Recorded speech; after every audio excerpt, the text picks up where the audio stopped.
এটা নয় যে আপনি অন্য যেসব বড় বড় ক্রিয়েটর রয়েছে সেই সব ক্রিয়েটরের ভিডিও ডাউনলোড করে আপনার চ্যানেলের মধ্যে আপলোড করবেন। আজকের এই ভিডিওতে এক্স্যাক্টলি আমি আপনাদের এটাই শেখাবো যে কিভাবে আপনি অন্য যেসব বড় বড় ক্রিয়েটর রয়েছে সেই সমস্ত ক্রিয়েটরের ভিডিও আপনার কাজের পারপাজে কিভাবে আপনি ব্যবহার করবেন। তো দেখুন, অনেক সময় কিন্তু আমাদের বিভিন্ন কাজের পারপাজে বা ইউটিউবে টিউটোরিয়াল বানানোর কাজে বড় বড় ইউটিউবারের যে ভিডিও ক্লিপ সেই ভিডিও ক্লিপের কিন্তু আমাদের প্রয়োজন পড়ে, বা ইউটিউবের মধ্যে কোনো একটা টপিককে কাভার করার জন্য কিন্তু মাঝে মধ্যেই আমাদের বড় ইউটিউবারের যে ভিডিওগুলো সেই ভিডিওর কিছু অংশ কিন্তু কপি করার প্রয়োজন পড়ে। তো আপনি বড় ইউটিউবারের ভিডিও কিভাবে কপি করলে আপনার চ্যানেলের মধ্যে কপিরাইট ক্লেম আসবে না বা আপনার চ্যানেলটার মধ্যে কোনো কপিরাইট স্ট্রাইক দিতে পারবে না, আজকের এই বিষয়টি কিন্তু আপনি ক্লিয়ারলি জানতে পারবেন। তাই রিকোয়েস্ট করব আজকের এই ভিডিওটাকে একদম শুরু থেকে শেষ অবধি দেখার, কারণ এই ভিডিওটাকে যদি আপনি শুরু থেকে শেষ অবধি দেখেন তাহলে এই ভিডিও থেকে কিন্তু আপনি অনেক কিছু জানতে পারবেন এবং অনেক কিছু কিন্তু শিখতে পারবেন। তো চলুন আমরা বেশি কথা না বলে মেইন ভিডিওর মধ্যে চলে যাই। তো দেখুন, আপনি যদি অন্য কোনো কন্টেন্ট ক্রিয়েটরের ভিডিও কপি করে আপনার চ্যানেলের মধ্যে ব্যবহার করেন তাহলে প্রথমত আপনাকে যেই বিষয়টিকে মাথায় রাখতে হবে সেটি হচ্ছে কিন্তু কপিরাইট ক্লেম। আপনি যদি অন্য কোনো কন্টেন্ট ক্রিয়েটরের ভিডিও কপি করে সরাসরি আপনার ভিডিওর মধ্যে ব্যবহার করেন তাহলে কিন্তু যে কোনো সময় আপনার ভিডিওর মধ্যে কপিরাইট ক্লেম আসতে পারে। তাই যখন আপনি অন্য কোনো কন্টেন্ট ক্রিয়েটরের ভিডিও কপি করবেন তখন কিন্তু অবশ্যই সেই যে ক্লিপটা সেই ক্লিপটাকে কিন্তু এডিট করে নেবেন।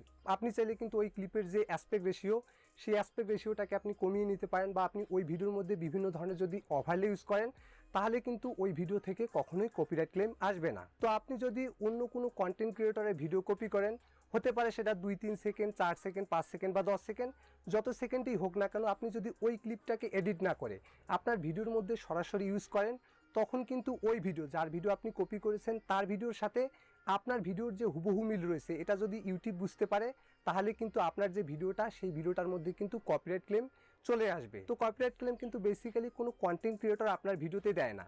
ইউটিউবের অ্যালগোরিদম যদি বুঝতে পারে আপনার ভিডিওর সাথে অন্য কারো ভিডিওর হুবহু মিল রয়েছে তখনই কিন্তু ইউটিউব আপনার ভিডিওর মধ্যে একটা ক্লেম বসিয়ে দেয়, আর সেটাকেই কিন্তু বলে কপিরাইট ক্লেম। তাই ভিডিও এডিট করার সময় বা অন্যের ভিডিও কপি করার সময় এই বিষয়টাই কিন্তু অবশ্যই মাথায় রাখবেন। আপনি যেই ক্লিপটাকে ব্যবহার করতে যাচ্ছেন সেই ক্লিপটাই কিন্তু অবশ্যই আপনি এডিট করে নেবেন। এবং দ্বিতীয়ত যেই বিষয়টিকে আপনাকে মাথায় রাখতে হবে সেটি হচ্ছে কিন্তু কপিরাইট স্ট্রাইক।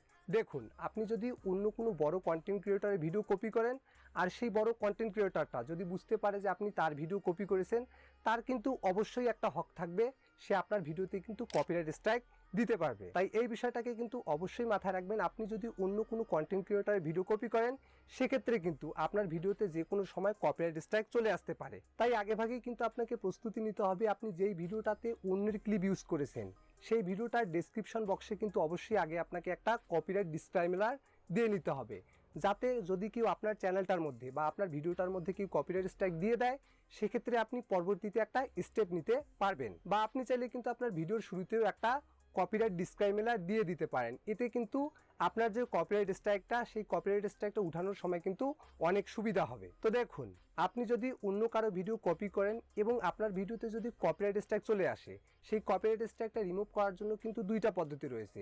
এক হচ্ছে আপনি তাকে যদি ইমেল করেন এবং সে যদি আপনার কথা মতো তার কপিরাইট স্ট্রাইকটা উঠিয়ে নেয় সেক্ষেত্রে তো অনেক ভালো। আপনি যদি তাকে রিকোয়েস্ট করেন যে ভাই আমি আর আপনার ভিডিও কপি করব না, আপনি আমার কপিরাইট স্ট্রাইকটা তুলে দেন, সেক্ষেত্রে যদি তার দয়া হয় সেক্ষেত্রে কিন্তু সে যে কপিরাইট স্ট্রাইকটা সেই কপিরাইট স্ট্রাইকটা কিন্তু তুলে নিতে পারে। কারণ একজন কন্টেন্ট ক্রিয়েটরের দুঃখ কিন্তু একজন কন্টেন্ট ক্রিয়েটরই বোঝে।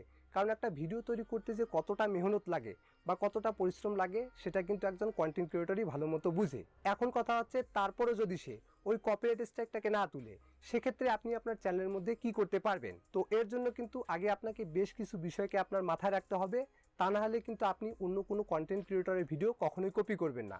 তো দেখুন, আপনি যদি অন্য কোনো কন্টেন্ট ক্রিয়েটরের ভিডিও কপি করেন, হতে পারে সেটা 2 সেকেন্ড, 3 সেকেন্ড, 5 সেকেন্ড, 10 সেকেন্ড বা 20 সেকেন্ড, বাট আপনি চেষ্টা করবেন খুব কম সময়, 10 সেকেন্ডের নিচে খুব কম সময় কপি করার। সেক্ষেত্রে কিন্তু আপনি ইউটিউবের কাছ থেকে একটা ছাড় পেতে পারেন এবং আপনার কপিরাইট স্ট্রাইকটা কিন্তু তুলে নেওয়া সহজ হতে পারে। তো আপনি যদি ইউটিউবের যে ফেয়ার ইউজ পলিসিটা রয়েছে সেই ফেয়ার ইউজ পলিসিটার দিকে যদি একটু ভালোভাবে লক্ষ্য করেন সেখানে কিন্তু আপনি ক্লিয়ারলি দেখতে পাবেন, ইউটিউব কিন্তু ক্লিয়ারলি বলে দিয়েছে আপনি কিন্তু অন্য কোনো কন্টেন্ট ক্রিয়েটরের ভিডিও তার বিনা অনুমতিতে কপি করতে পারবেন যদি সেটাকে আপনি বিভিন্ন কাজের পারপাজে ইউজ করেন, লাইক এডুকেশন পারপাজে বা বিভিন্ন ক্রিটিসিজম পারপাজে বা কাউকে শেখানোর পারপাজে যদি আপনি ইউজ করেন সেক্ষেত্রে কিন্তু আপনি খুব সহজেই ওই কপিরাইট